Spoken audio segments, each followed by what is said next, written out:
Hey, it's Lucas Catton, and I've lately been doing quite a bit of deeper meditation, and some things have been coming up, and some downloads have been coming in, and things like that.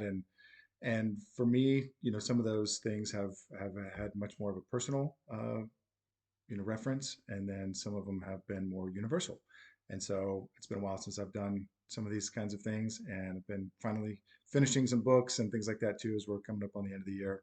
And just want to share this one little thing that it's about reframing versus changing meaning, and and how changing meaning is something that we can all do. We can all reassign meaning to something that happened in our past.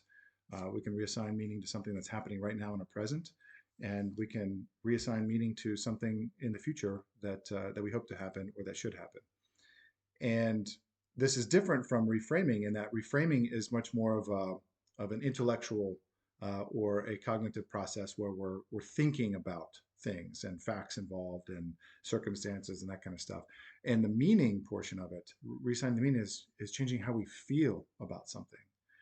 And this is especially true, for example, if we're going into things that were potentially difficult for us in the past, or people who we felt have wronged us, or events that were traumatic, or lots of different things. And when we reframe it, it's more like, oh well, I can sort of see how this might have happened or whatever. But when we change or reassign the meaning to it, and we feel something completely different, then that sort of thing, instead of happening to us, for example, happened for us. And because of that, we now have this new appreciation for whatever.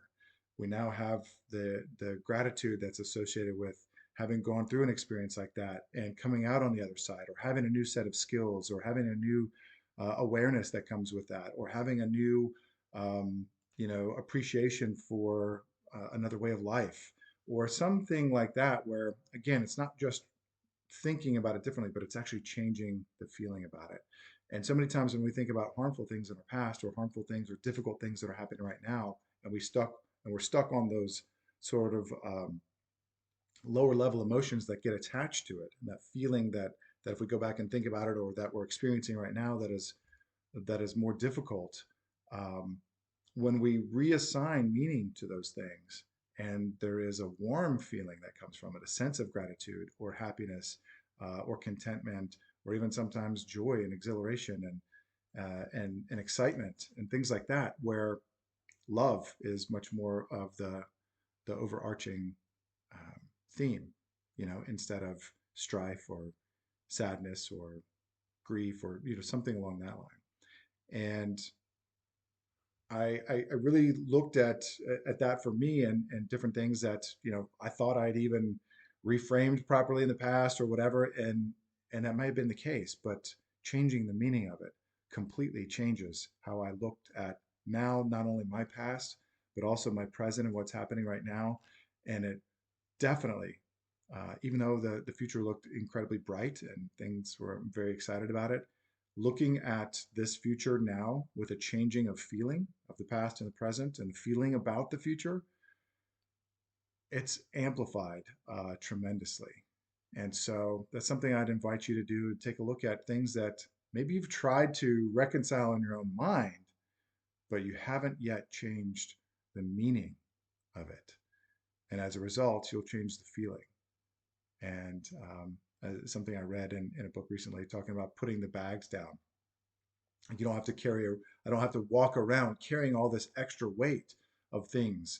And I'll use that in a future video about really, some of those things with me, about what that looks like. But also with regards to this, that when we can change the meaning and we can put down some of those heavy bags that we've been carrying around sometimes for decades, um, you naturally feel lighter.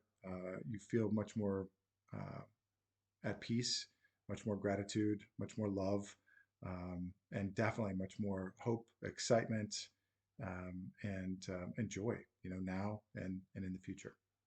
So there you go. There's enough of my rambling for this one. I wish you a very happy holiday season and happy New Year. And if I don't do another one before then, you know, then definitely the Happy New Year. All right, take care.